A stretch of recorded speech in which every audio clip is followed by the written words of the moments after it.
Recent గా జరిగిన ఈ ఆర్సీబీ వర్సెస్ ఎస్ఆర్హెచ్ మ్యాచ్ కనుక మీరు జాగ్రత్తగా అబ్జర్వ్ చేస్తే ఖచ్చితంగా ఎవరైనా సరే ఎస్ఆర్హెచ్ గెలుస్తుందని గెస్ చేస్తారు. కానీ ఆర్సీబీ కనీసం 100 రన్ల తేడాతో ఓడిపోతుంది అనుకున్నారు. నేను కూడా అదే అనుకున్నా.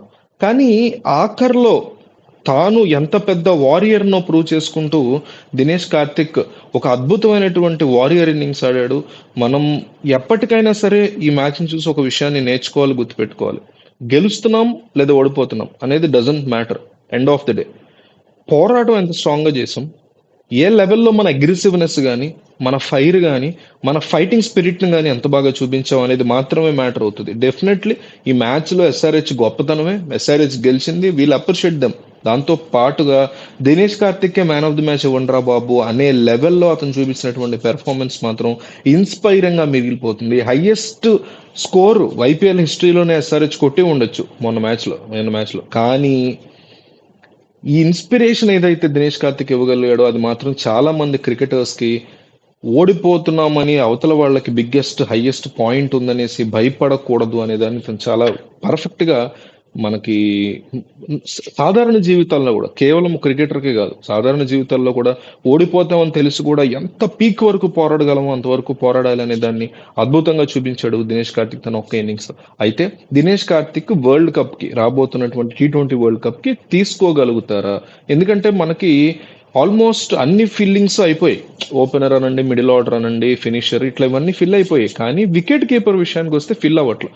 మనం ఆల్రెడీ ఒక వీడియో చేసాం దీని గురించి. ఇషాంత్ కిషన్, పంత్, సంజు శాంసన్ వీళ్ళు ముగ్గురులో ఉంది ఎవరు గెలుస్తారు, ఎవరు కొట్టగలుగుతారా ఆ స్థానాన్ని, లేకపోతే ఒక సబ్స్టిట్యూట్ కింద తీసుకుంటారా ఇంకొకరిని అనే డిస్కషన్ మనం వీడియో కూడా చేసాం. డిస్కషన్ కూడా నడుస్తుంది. ఈ వీళ్ళకి బిగ్గెస్ట్ కాంపిటీటర్ గా విత్ ఎక్స్పీరియన్స్ వచ్చాడు దినేష్ కార్తిక్.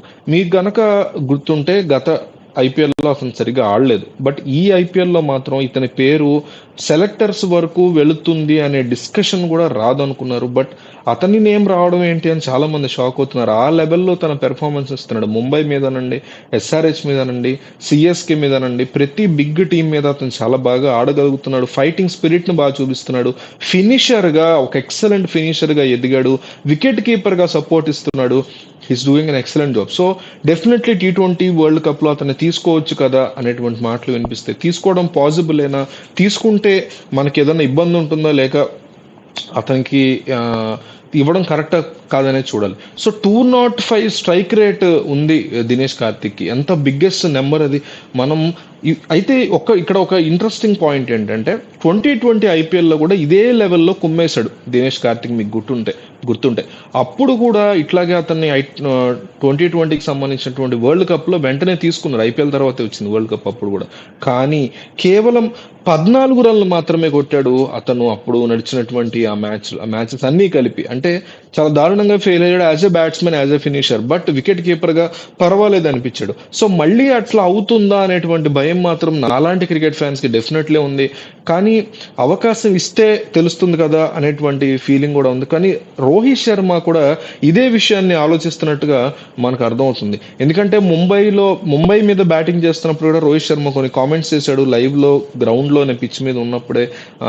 నీ బ్యాటింగ్ చాలా అద్భుతంగా ఉంది, T20లో ఆడదాం అనుకుంటున్నావా, ఎరగదీస్తున్నావా అనేసి ఒక టీజ్ లాగా చేశాడు. దాన్ని సీరియస్ గా తీసుకున్న డీకే చాలా అద్భుతంగా పెర్ఫామ్ చేస్తున్నాడు. ఒక పక్క సంజు శాంసన్, పంత్, ఇషాంత్ కిషన్ వీళ్ళ ముగ్గురులో ఇద్దరిని తీసుకుంటారు, ఇద్దరిని వరల్డ్ కప్ కి తీసుకుంటారు అనేటువంటి మాట వినిపిస్తుంది. ఇద్దరు ఎందుకంటే ఒకళ్ళు ఏదైనా గాయాల పారైనా ఇంకొకళ్ళని సబ్స్టిట్యూట్ గా స్క్వాడ్ లో పెట్టుకుంటారు కాబట్టి. సో అట్లా సంజు శాంసన్ ని పంత్ని, లేదా పంత్ని ఇషాంత్ కిషన్ ని పంత్ని అట్లా ఏమైనా తీసుకుంటారా అనే డిస్కషన్స్ నడుస్తున్న ఈ తరుణంలో కొత్తగా దినేష్ కార్తిక్ తెర మీదకి రావడం అనేది బిగ్గెస్ట్ పాయింట్ గా మనం మాట్లాడుకోవాలి. అయితే ఇక్కడ ఉన్నటువంటి నెగిటివ్స్ ఏంటంటే దినేష్ కార్తిక్ పాజిటివ్స్ ఉన్నాయి. అంటే ఎక్సలెంట్ ఫినిషర్ గా ఎదుగుతున్నాడు. 2024లో ఐపీఎల్లో పర్ఫెక్ట్ ఫినిషర్ గా అతను మార్క్స్ తెచ్చుకున్నాడు. యావరేజ్ బాగుంది. 205 స్ట్రైక్ రేట్ చాలా పెద్ద నెంబర్ అది. సో అదంతా కూడా అతనికి పాజిటివ్. అయితే నెగిటివ్ వచ్చేసరికి ఏంటంటే ఇతనికి ఒక రకమైనటువంటి భయం ఉండదు. పంత్కి, సంజు శాంసన్, ఇషాంత్ కిషన్ కున్న భయం ఏంటంటే వాళ్ళకి ఇది ఫ్యూచర్ ఇప్పుడే స్టార్ట్ అవుతుంది. వాళ్ళని కనుక తీసుకుంటే ఒక భయంతో ఆడతారు వాళ్ళు. బట్ దినేష్ కార్తిక్ ఈ వరల్డ్ కప్ ఒకవేళ ఆడితే ఇదే ఫైనల్ అయిపోతుంది అతనికి. సో ఆ నెగ్లిజెన్స్ ఏమన్నా అతనిలో ఉంటుందా అనేటువంటి భయం కూడా సెలెక్టర్స్ లో ఉండే అవకాశం ఉంది.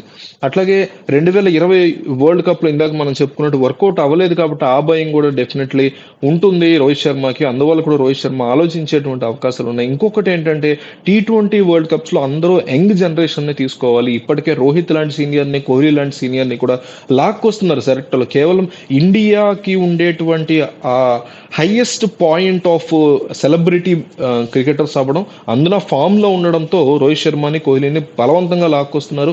మళ్ళీ వీళ్ళిద్దరితో పాటు ఇంకొక సీనియర్ ని కూడా యాడ్ చేస్తే కొత్త వ్యక్తిని, అంటే కొత్త యంగ్స్టర్ కి మనం తొక్కేసినట్టు అవుతుంది కదా అనే ఫీలింగ్ లో కూడా రోహిత్ శర్మ ఉన్నట్టుగా, సెలెక్టర్స్ ఉన్నట్టుగా తెలుస్తోంది. ఇంకొకటి ఏంటంటే నెగిటివ్, ఆల్రెడీ మనకి ఫినిషర్ ఉన్నాడు మన టీంలో, ఆల్రెడీ ఒక ఫినిషర్ ఫిక్స్ అయ్యి ఉన్నాడు, రింకు సింగ్ ఉన్నాడు. సో రింకు సింగ్ ఆల్రెడీ ఒక ఫినిషర్ గా ఉండగా కొత్త ఫినిషర్ ఎందుకు అనేటువంటి డిస్కషన్ కూడా ప్రజల మధ్య వస్తుంది, వీళ్ళందరి మధ్య కూడా వస్తుంది. సో ఇప్పుడు పంత్ ఫామ్ లో ఉన్నాడు, సంజు శాంసన్ ఫామ్ లో ఉన్నాడు, టీం కూడా అగ్రెసివ్ గానే ఉంది. టీం కాంబినేషన్ ప్రకారం కొత్త ప్లేయర్ అక్కర్లేదు అనేటువంటి ఫీలింగ్ లో సెలెక్టర్స్ రోహిత్ శర్మ వెళ్తారు అనేది నా యొక్క పర్సనల్ ఫీలింగ్. సో డీకేనే కంపల్సరీ సెలెక్ట్ అవ్వాలి, ఇంకా కంపల్సరీ తీసుకోవాలి. డీకేని తీసుకున్నారు అంటే మాత్రం పంత్, సంజు శాంసన్ విపరీతంగా ఫ్లాప్ అవ్వాలి కమింగ్ మ్యాచెస్ లో ఐపీఎల్ లో. సో వాళ్ళిద్దరు ఫుల్ ఫామ్ లో ఉన్నారు కాబట్టి అంత ఈజీగా వాళ్ళు ఫెయిల్ అవుతారైతే నేను అనుకోవట్లా. సో డీకేకి డెఫినెట్లీ టఫ్ స్పాట్ ఇది, కానీ గెలుచుకుంటే మాత్రం ఈసారి అతను గనక ప్రూవ్ చేసుకుంటే, అతను గనక గెలిపించగలిగే ఇన్నింగ్స్ ఒక 2-3 ఆడితే గనక ఏ సెమీస్ లోనో, క్వార్టర్స్ లోనో, ఫైనల్స్ లోనో జీవితాంతం Indian cricket fans Dinesh Karthik ని గుర్తు పెట్టుకునేటువంటి అవకాశం ఉంది వరల్డ్ కప్ లో. నిజంగా అతను తీసుకున్న ఆ లెవెల్ గేమ్ ఆడితే ఏం జరుగుతుందో చూడాలి. మీ అభిప్రాయాలను కామెంట్ చేయండి.